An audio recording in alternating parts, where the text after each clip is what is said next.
1 August. இந்த மாதத்தின் முதல் நாள் ஏசப்பா நம்மளை பார்த்து என்ன சொல்கிறாங்கன்னா, ஆற்றுவார்.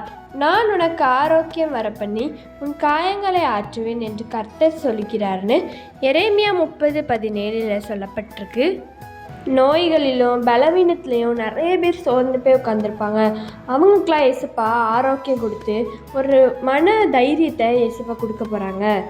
பூரண சுகத்தை கொடுக்க போகிறாங்க. அப்புறம் நம்ம காயங்களை ஏசப்பா ஆற்றுவாங்க. காயங்கிறது இந்த இடத்துல நம்மளுக்கு ஏற்படுற புண்ணோ இல்லை வேறு எதையோ குறிக்கலை.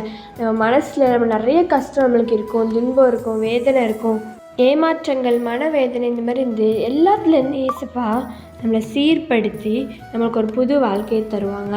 நம்ம யோசிக்கலாம், எனக்கு இந்த காயத்தை ஆற்ற யாருமே இல்லை, எனக்கு ஆரோக்கியம் தர யாருமே இல்லை அப்படின்னு சொல்லி.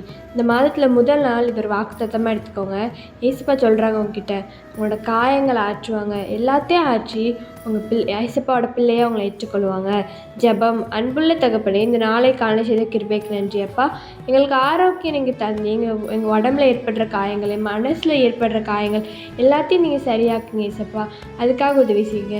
இயேசுவின் மூலம் ஜெபிக்கிறோம் நல்ல பிதாவே, ஆமேன். By truth of Melshi, have a happy August.